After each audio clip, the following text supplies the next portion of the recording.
Exterior, Promontory, Utah, May 10, 1869, day. Flashes of photographers who take pictures of men in top hats and bowlers as they pose on railroad tracks between two opposing locomotives with enormous cowcatchers.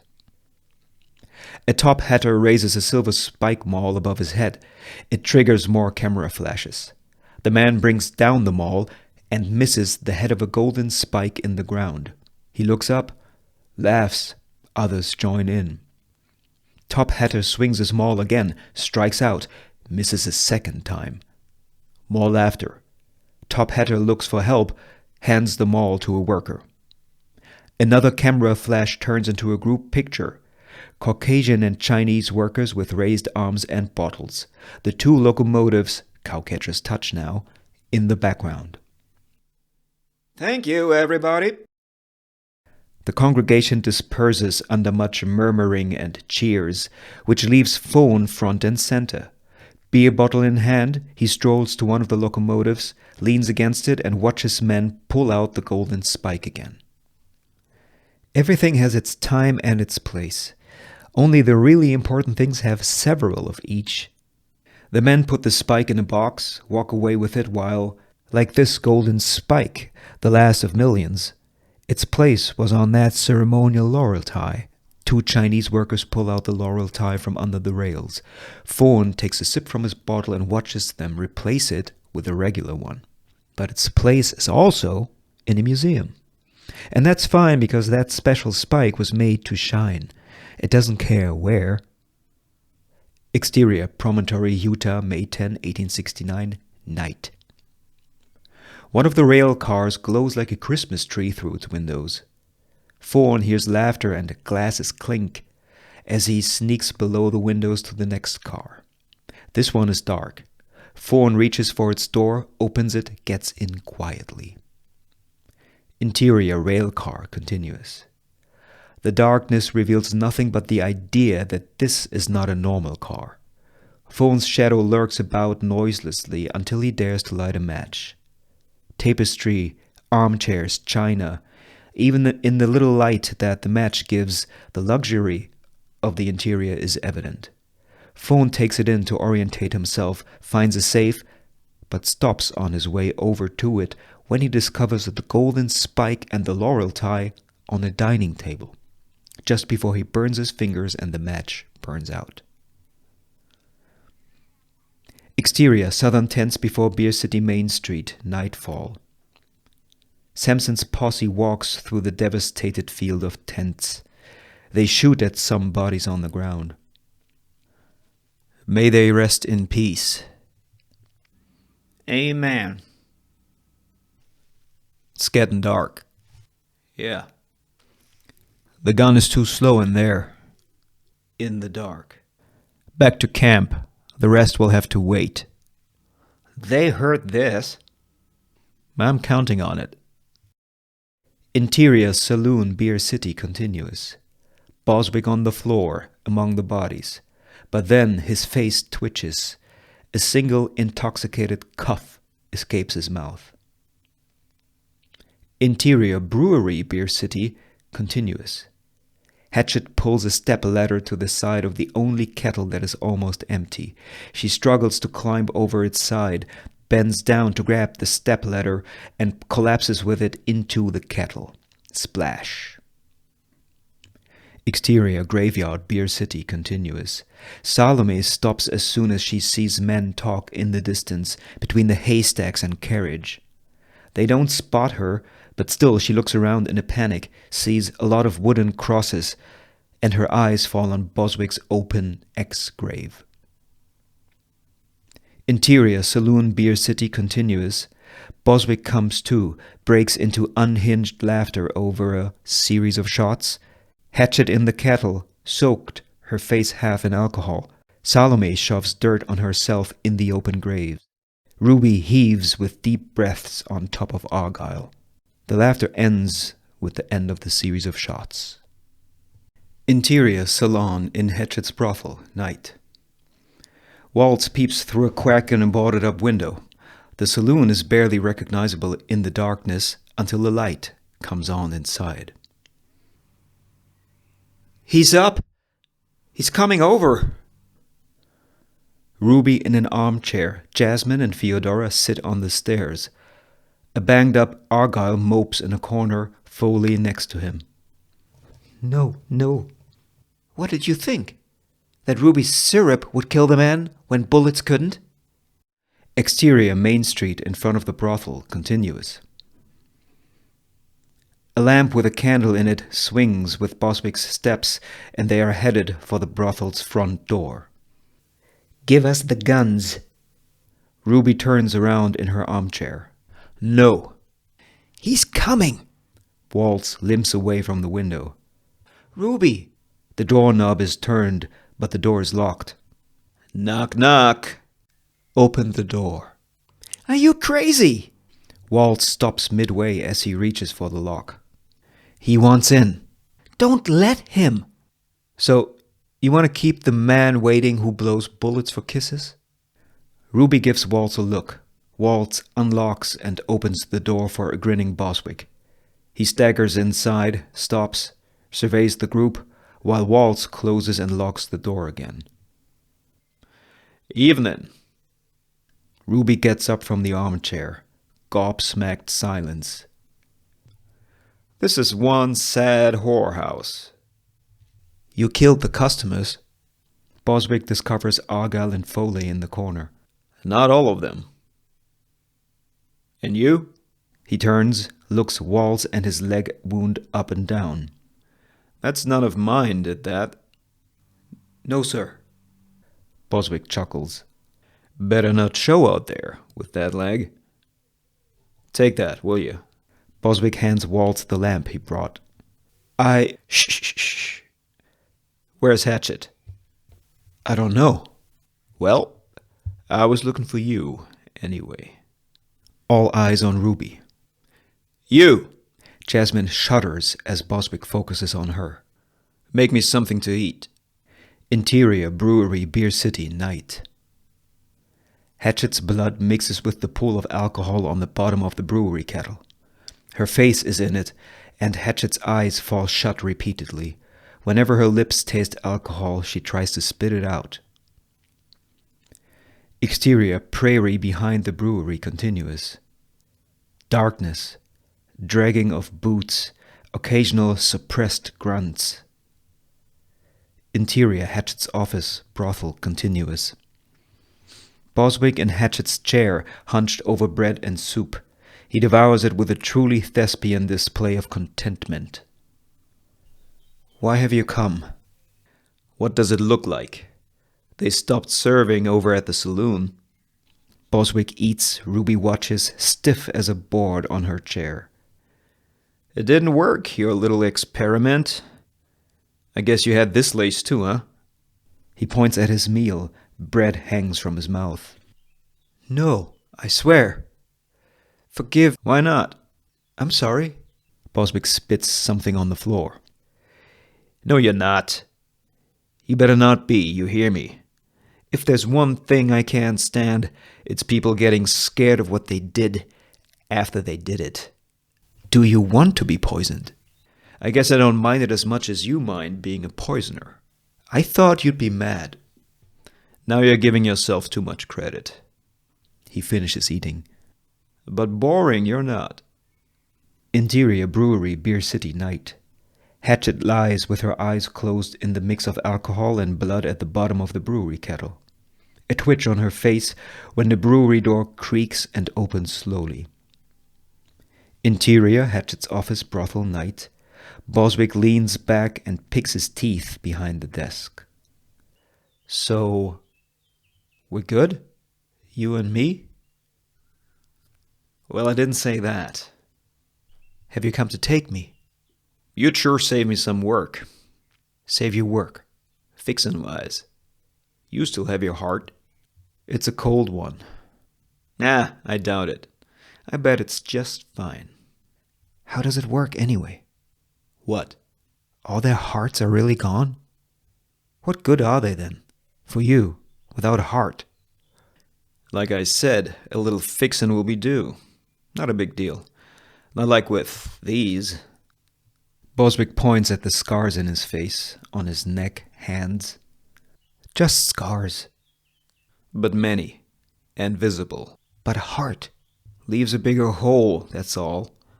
I can close holes. And I don't mind a big old scar on my chest.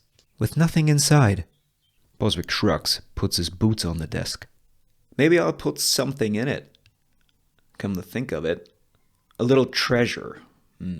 Yes. A trinket. You're mocking me. If you don't like the answers, ask better questions. Interior brewery, Beer City continues. A ladder is taken from hooks on a wall, and one end thuds to the floor when the hands that carry it can't support the weight. Another twitch on Hatchet's face in the kettle. Interior Hatchet's office brothel continues. How often have you done this? It doesn't matter. Mattered to the ones you took, didn't it? It did not, matter of fact. Are they still there? In you? Exterior Main Street continues. The end of the ladder from the brewery leaves marks in the dust as it is pulled across the street. Some. The stronger of the lot. They're memories, the best ones. What about bad ones? I said the best ones, not the good ones. The best memories are the deepest. Makes no difference if you like them or not. I can do without the bad ones. And that's what people say, but they got it all wrong. A good memory is like a dog that sits by your side, waiting for you to pat it on the head. That's all it wants, all there is to it. Some tail wagging. No, it's bad memories that kick you in the side. Bad memories have something to tell you, my dear. Have you ever taken a poet's body? Or is that the real you speaking? Boswijk laughs. Me, them, no difference. And I don't just take either. I give, too. What? Memories. Things I've seen. Tell me about them. Nah, it's no good talking about them. You must have been there. Maybe there's just nothing. No memories. Nothing you've seen. And that's why you won't tell me. Because you can't. I've seen the world. The world is made of places, and most places I've seen turn out to be the same. Times are not. I am old, my dear. Very old. I've sailed the seas longer than you've been alive. And the middle of nowhere is where you've ended up. No Man's Land is a good place to stay out of sight. To play a little. Who would you hide from? Not from who, from what? The conditions of power. The pleadings of lackeys. Patroon this, patroon that. The things that want attention because people feel their world will crumble if not for your decision. Nothing crumbles here. Beer City is what has been swept up. Sure is. And it was fun to pull it by the ears and to pinch its cheek for a while. But I guess it's time for me to move on. Get back to more important things. Ruby studies Boswick's face, says nothing. He doesn't seem to mind this at all. Silence. What about you? I don't want to play anymore either. Meaning? Ruby clearly thinks about how to put what she wants to say. She casts down her eyes. Don't be shy now. Spit it out. Yes? I've never had anything for myself. I'd like to have something. Like what? I guess Hatchet really is gone. Boswick's face lightens up. You want to sit in this chair? I want this town. The opposite of a room that gets all air sucked out of it. That's what you want? I can run it. I know it. What keeps you? You know what. Hatchet has been good to me. And still, you have nothing. I shot her. Take it from me, getting shot is not the end of the world. She's alive? Of course she is. Ruby nods, but her eyes, mouth, and cheeks can't agree on how to express sincere relief. I'm afraid it takes more than your first shot to kill old Hatchet. Well, you killed her already. Guilty as charged. And she's not going to make it. With the soldiers out there and the shootist. Maybe she is, though. And that would be a problem now, wouldn't it? For both of us. You and me. What? How will you take over this town with old Hatchet still around? You said you wanted to move on. I did. So you would leave in her, wouldn't you? What if she thinks otherwise? If she doesn't like how you played her? This is not on me. It's on her. She shot you. Besides, it wouldn't matter what she wants. That's not how it works, is it? You do understand. This wasn't a waste of time. Good. Well, here's the deal then. I don't want old Hatchet's skin and bones. But the rules are the rules, and while I've broken my fair share of them, there are some that I must abide by. Come what will. Even if it involves that wretched woman. You don't want her to be the last one standing. Hell no. But she might be. She just might be. I'd go and snap her neck this minute to make sure it won't come to that, but there are rules. Boswijk nods sagely, with the relaxed smugness of a teacher who knows that their lesson sticks with their best student. Any skin but hers. And I will be out of here first thing, and leave you to it. Interior saloon, Beer City, sunrise. Flies galore, the place still filled with all the bodies. Where the spittoon used to stand, a discolored circle on the floor, blood on the piano keys, a fly touches down on it. The oven cold and in the corner. Its lid is missing. Exterior, roof of Hatchet's brothel, continuous. Fawn's head rests on his knapsack. He wakes up, rubs his eyes. In the far end corner from him sits Quitley. Bloodshot eyes, one arm over a ladder which is 3/4 on the roof. Morning. Fawn sits up, slowly. Wish I could have slept, but I figured I'd better be ready to explain myself once you woke up. Fawn reaches for his knapsack, eyes on Quitley. Got your guns in there? Mine are in their holsters. Have been all night. Fawn stops reaching for the knapsack. You see, I would have asked your permission to come aboard, but in the middle of the night, not a good time. Quitley takes a look around. High vantage point, invisible to anyone in the street, shows strategic thinking. And that, Quitley points at the box of grenades. What do you want? I want to strike a deal. If I may. Quitley points at his chest, opens his vest enough to pull out the saloon's missing oven lid. A bullet sticks to it. I wanted to fight alone. Quitley puts the oven lid on the roof. The bit of movement makes him writhe with pain. Didn't go well. The metal caught one bullet, my hip the other. Could have been worse, I guess. I take it as a sign to try harder. Fawn sits unmoved like a statue. Tough crowd. They're coming, The men with the big gun.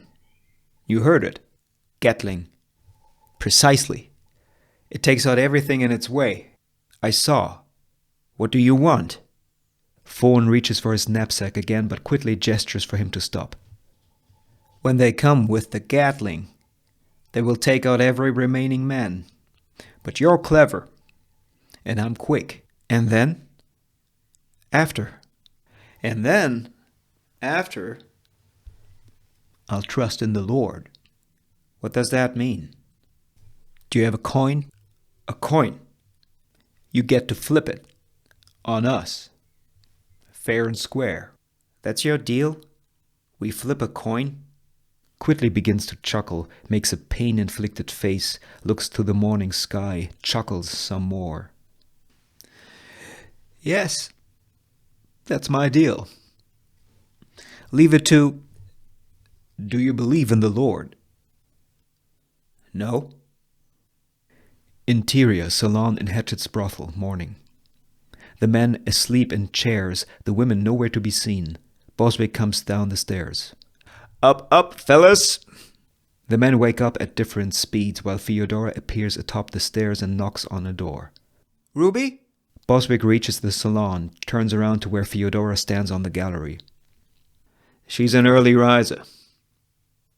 Theodora opens the door, looks inside, turns back to Boswijk. Ruby? Argyle grimaces, puts a hand over his ear. Went outside.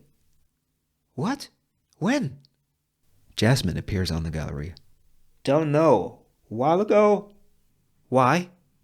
How am I supposed to know? Boswijk looks amused. You didn't ask? If you care so much, go and find her. Boswijk opens the door, stops to address the room. Coffee. Silence. The men look to the women. I'll have it ready when you come back. No. Find me on the porch of the saloon. Bring eggs too. And be quick.